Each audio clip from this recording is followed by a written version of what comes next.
juste que je mette le son pour voir si ça marche ou pas. Un, deux.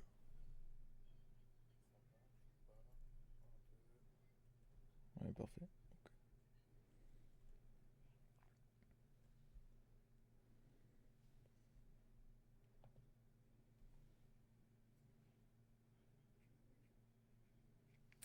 Yes, au top. Ouais.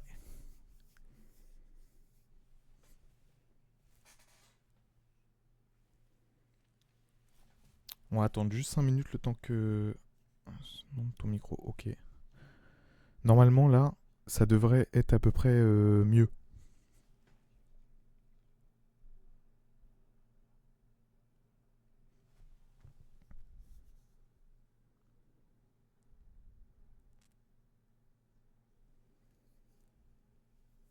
On va juste attendre 5 petites minutes le temps que tout le monde arrive, etc.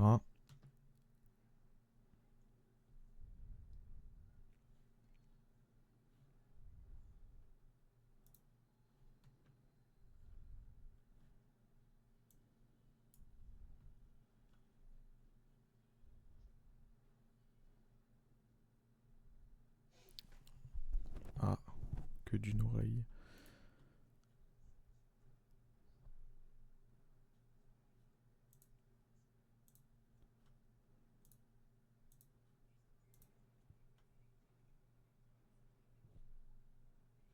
Ouais, je vais faire ça. Bizarre.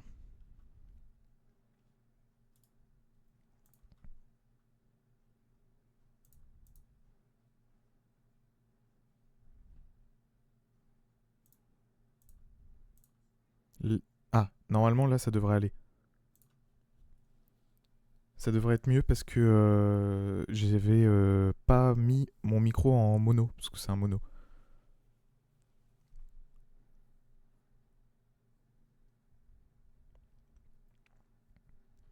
Ok, bah parfait. On va dire que je démarre à 5. Comme ça, on se prépare tranquillou.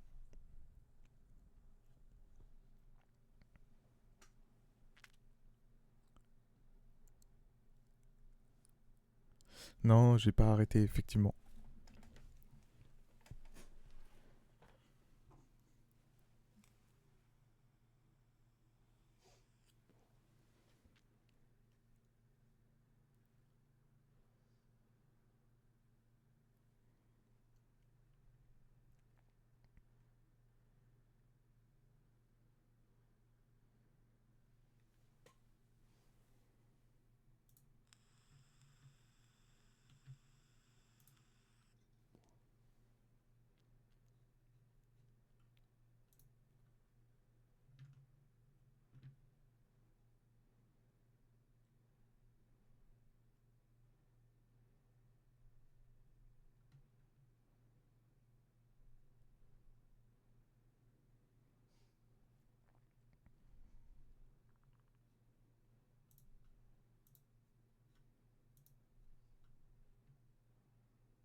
Allez, on commence dans une petite minute.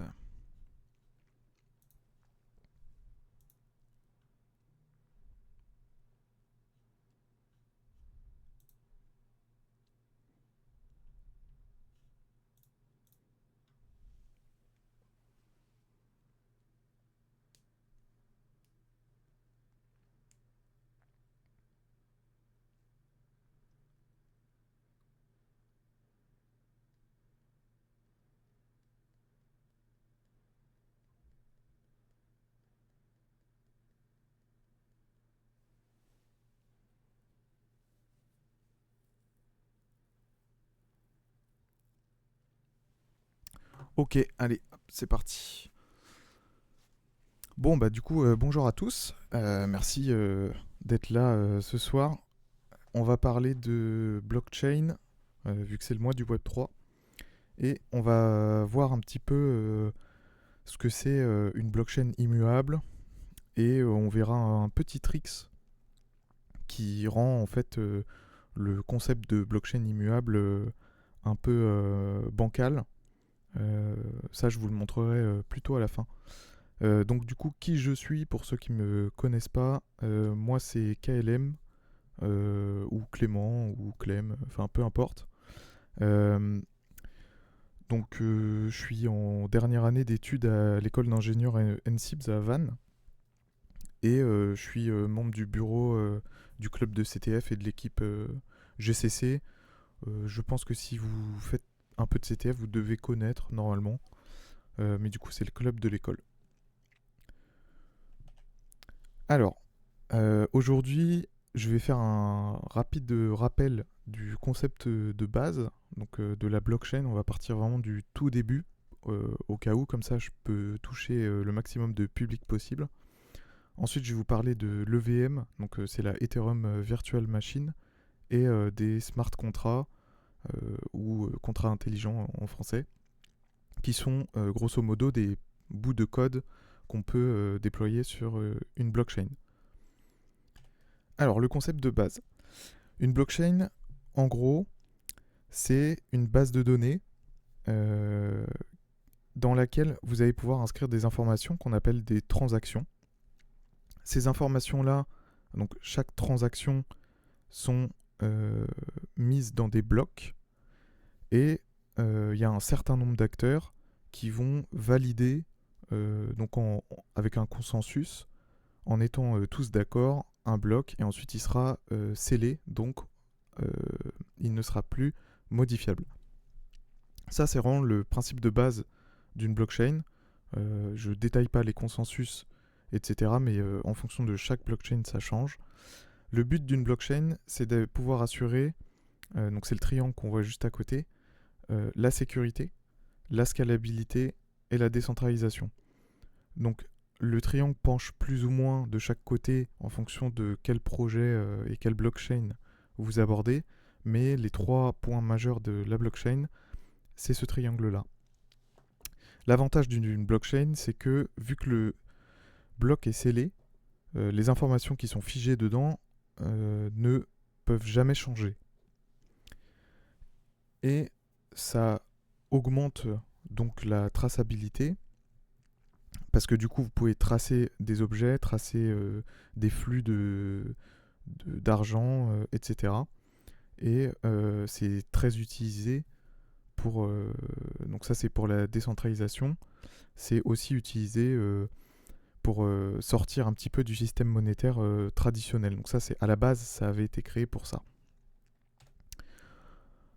Alors, l'EVM et les smart contracts, du coup, je le rappelle, EVM, c'est Ethereum Virtual Machine. Ici, on va se concentrer uniquement sur la blockchain Ethereum, parce que c'est celle qui a créé l'EVM, enfin, c'est celle pour laquelle a été créé l'EVM, et c'est la plus répandue aujourd'hui pour les smart contracts. Alors du coup, au milieu de l'écran, là, vous voyez un smart contract. Donc un smart contract, en fait, c'est un petit bout de code. Vous avez donc à gauche, on va commencer de gauche à droite et en allant de haut en bas, le pragma, donc, qui est donc la version du compiler, donc compilateur qu'on verra après.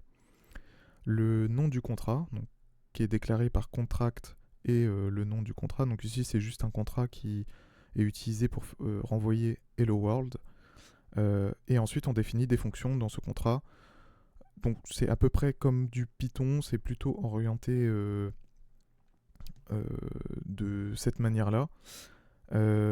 Tout en haut, j'ai ma flèche donc à droite, la licence, elle est décalée, mais en gros, vous pouvez avoir un système de licence dans votre contrat.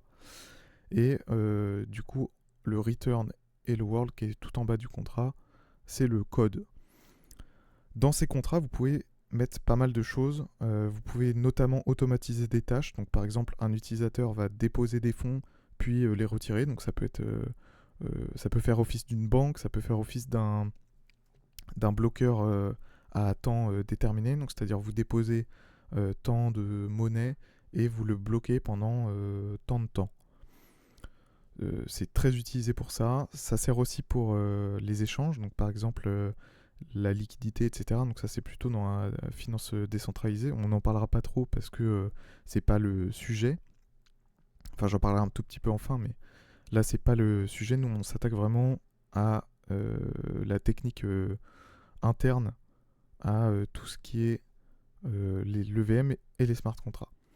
Donc vous êtes un développeur Solidity, donc par contre j'ai oublié de le préciser, le langage utilisé c'est Solidity. Vous êtes un développeur Solidity, vous créez votre code, donc là vous l'écrivez, vous avez ça. Ensuite, il vous faut le compiler. Donc vous prenez votre code, vous le mettez dans le compilateur, et ça vous sort un truc super long qui est du bytecode.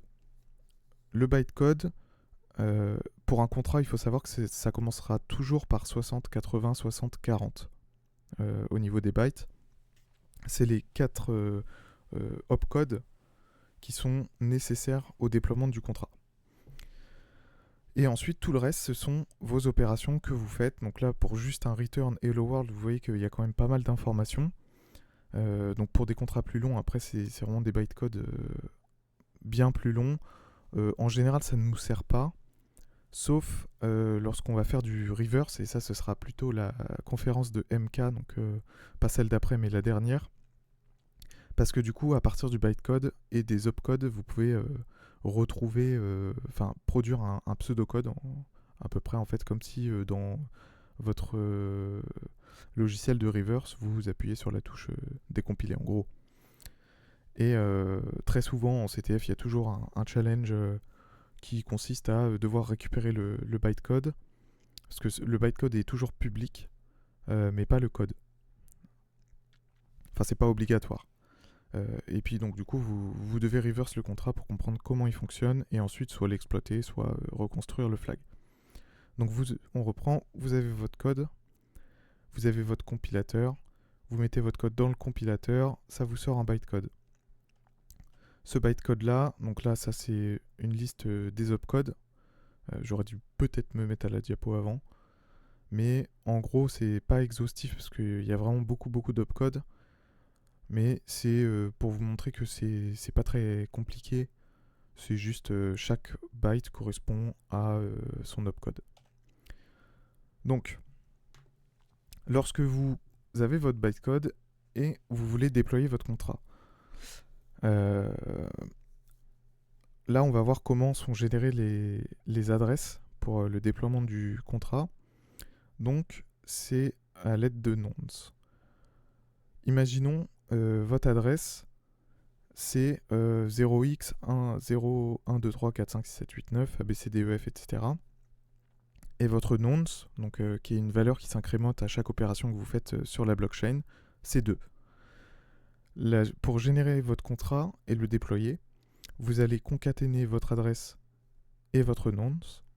Vous allez l'encoder suivant la RLP. Donc ça, c'est faisable en ligne, c'est faisable en ligne de commande. Et ensuite, vous allez prendre ce résultat-là et le hasher avec la fonction de kcac 256. Vous allez obtenir un hash. Vous prenez que les 20, c'est les 20 premiers bytes. Donc c'est-à-dire la fin en fait vous la coupez et ça vous donne votre adresse de contrat.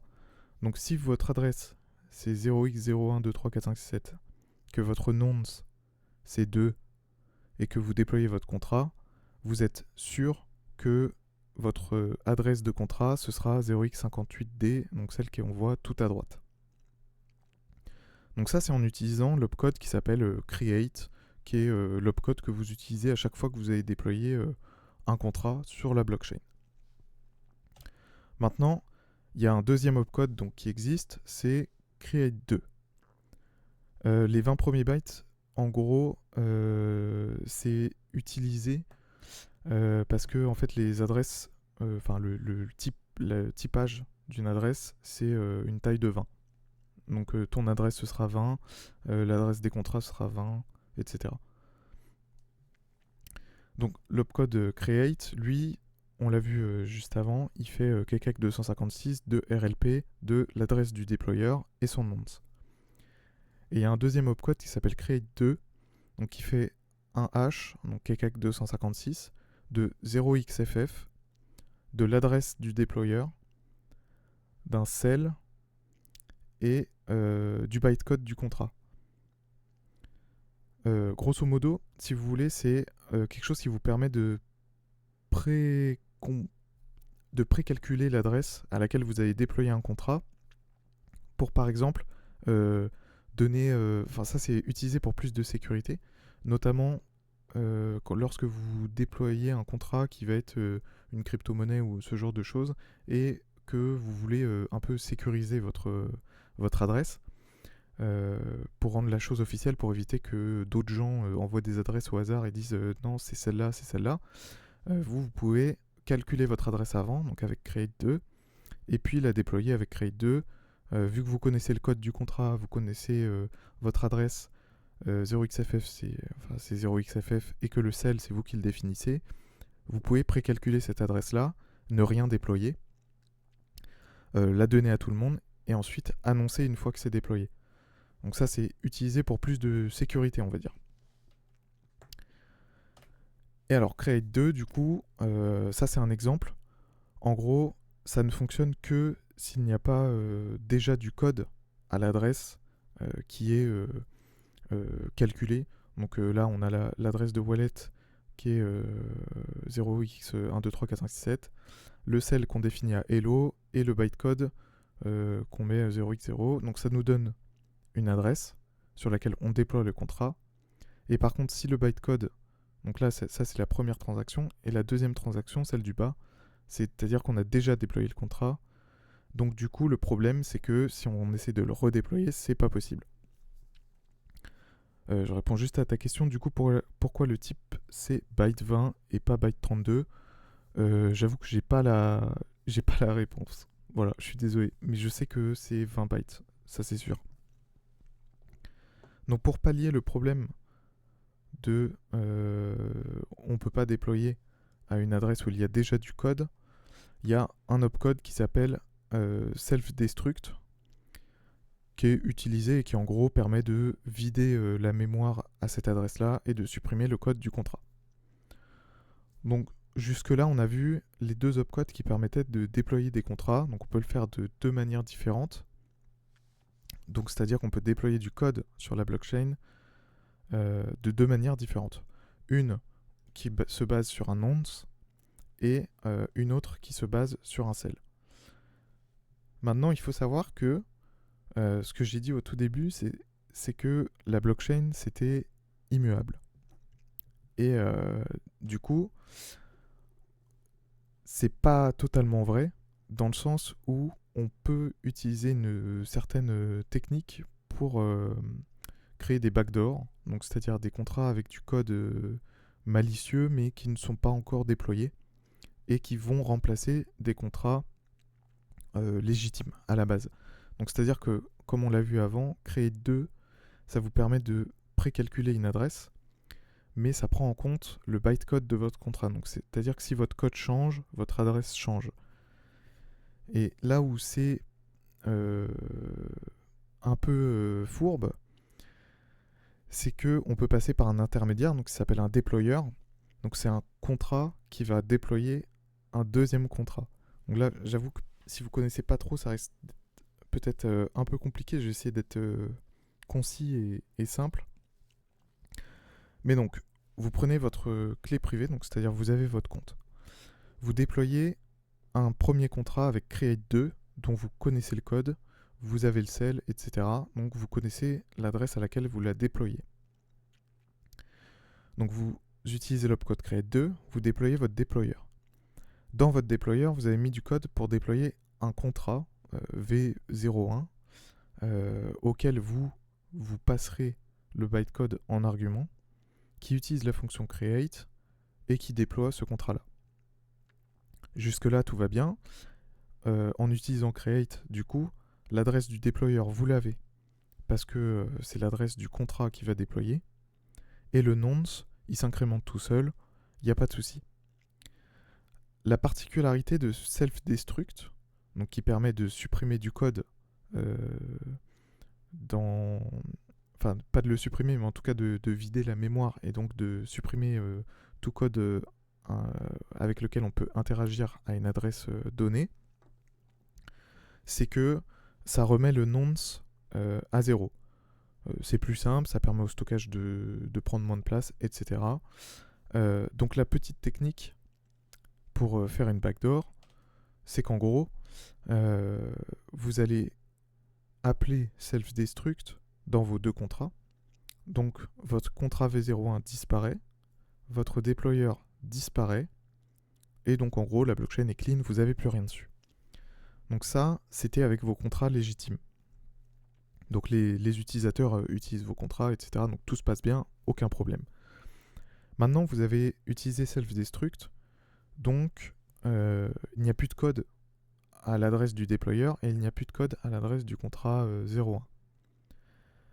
Comme vous avez utilisé create2 pour déployer votre premier contrat, vous connaissez l'adresse et vous déployez le même code puisque c'est juste une machine, juste un contrat qui va vous servir à déployer un autre contrat. Donc vous pouvez redéployer déployer à l'adresse à laquelle il était précédemment. La petite astuce du coup, c'est que comme vous avez appelé self-destruct, votre nonce est remis à 0. Et donc, si jamais votre déployer appelle create, l'adresse de sortie du contrat qu'il va déployer, ce sera la même. Et donc du coup, vous pouvez avoir un contrat avec un code différent. Donc le contrat V02, qu'on voit juste ici, à la même adresse. Et alors ça s'est passé pas beaucoup, parce que c'est quelque chose qui n'est pas très très connu. Faut savoir comment fonctionnent les adresses, etc. Puis surtout avoir eu l'idée de jouer avec Create2 et Create. Mais c'est quelque chose de plutôt sympa.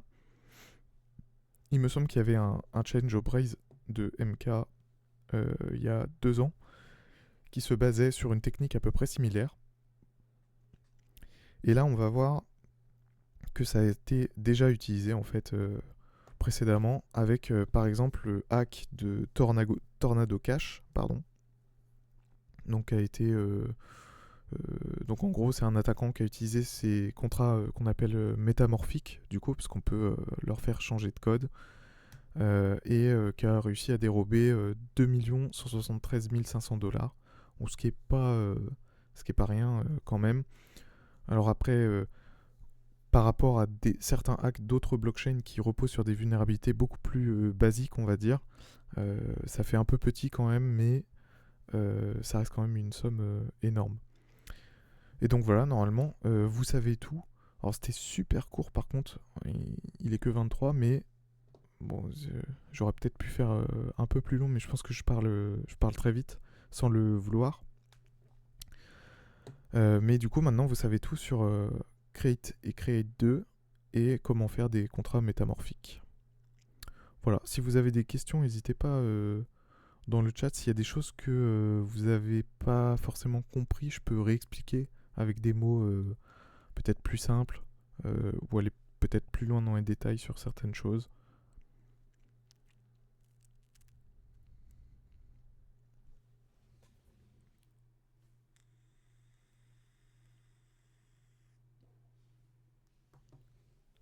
Parce que c'est vrai que pour le coup, c'était très court.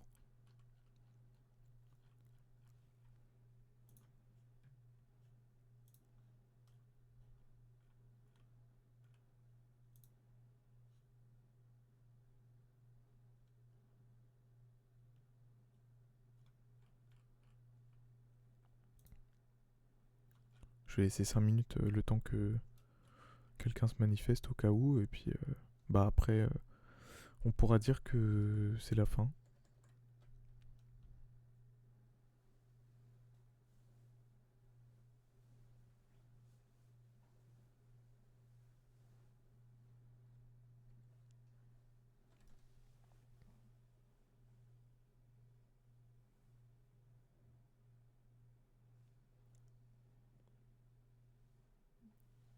Alors pour le hack de Tornado, en gros, j'ai pas très très bien compris comment ça, enfin vraiment comment il a fait, mais il me semble qu'en fait il a réussi à poser un contrat en fait comme un fork des contrats Tornado que les gens ont utilisé en déposant du cash, etc. Et, et en fait, après, il a réussi à changer le code en utilisant cette technique-là entre deux. Euh, Globalement, ce genre d'exploit-là, il est faisable quand c'est vous, le dev du projet, ou ce genre de choses-là. Là, le gars, justement, je crois qu'il avait fait un fork et que les gens, ils avaient. Donc, ce qui s'était fait saisir par la justice, Tornado Cash, etc., aux US. Et donc il avait fait un fork et donc les gens ont commencé à l'utiliser. Et puis après, en plein milieu, il a récupéré les fonds et il a tout. Il est parti avec tout. Vu que ça enlève pas tant de sécurité que ça, c'est ok. C'est pas cacher du stockage vu que ça coûte cher. Oui, voilà, ok. Bah écoute, merci pour la petite précision, Hectario. Euh, mais ouais, du coup, ouais, le stockage sur EVM, c'est assez marrant. Il y a beaucoup d'optimisation à faire quand vous développez un contrat, etc. Donc pour les gens qui aiment bien coder, développer, tout ça, c'est vachement sympa. Et puis les vues sont vraiment intéressantes en général. Bon là, métamorphique, les contrats métamorphiques, c'est assez compliqué, on va dire, pour quelqu'un qui débute ou qu'on n'a jamais fait. Donc c'est vraiment... c'est pas dur à comprendre parce qu'au final, c'est juste changer du code dans quelque chose qui n'est pas censé être changé. Mais c'est... techniquement, en fait... donc là, on a vu la théorie create 2, donc les steps à faire, mais en fait, techniquement, c'est plus compliqué que juste utiliser un opcode parce que tu as pas mal de choses à faire, puis tu as des commandes. Enfin, en fonction de ce que tu utilises, c'est un peu plus compliqué. Puis il faut réussir le calcul de create 2 parce que le nombre de fois où j'ai voulu utiliser l'opcode et juste bah, je suis mauvais donc j'ai mal fait mon calcul et que je tombais pas sur la bonne adresse, c'était assez compliqué aussi.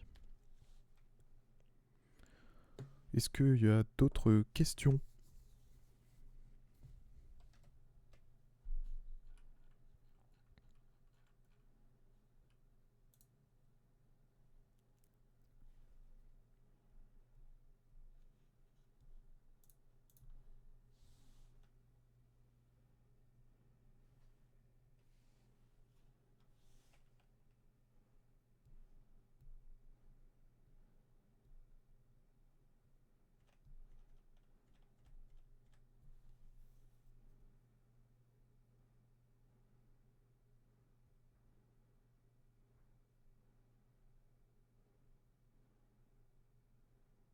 Tiens, j'ai oublié de changer ma PP à la fin, tiens.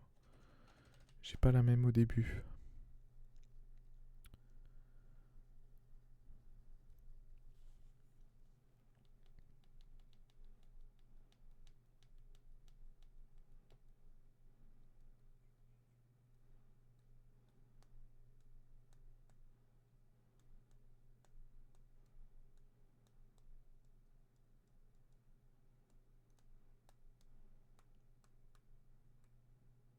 Bon bah écoutez, s'il n'y a pas d'autres questions, je pense qu'on va s'arrêter là. Bon, c'est un peu dommage du coup, parce que j'ai parlé vraiment très vite. Euh, et je pensais vraiment que ce serait plus long. Mais bon, après, ça va. Je trouve que c'était pas... Normalement, c'était cool. Et vous avez appris des trucs en plus, donc tant mieux.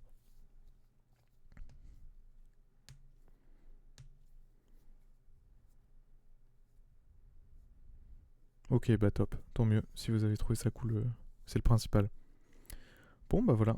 Allez, bah écoutez, bonne soirée à tous. Et puis, ouais, j'aurais pu le faire en 15 minutes, oui, c'est pas faux. 11 minutes tardesse. Ouais, elle sera en rediffusion normalement sur YouTube, il me semble.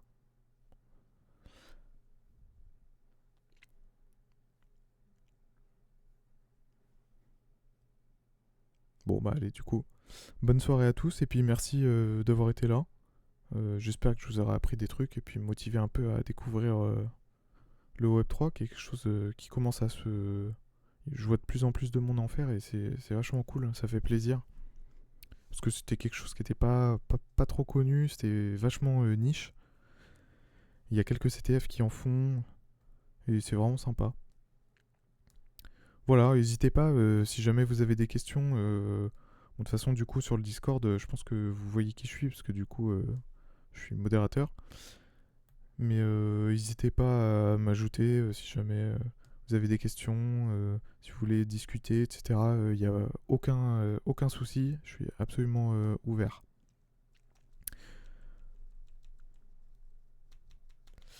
Voilà. Bon, allez, on s'arrête là. Bonne soirée à tous.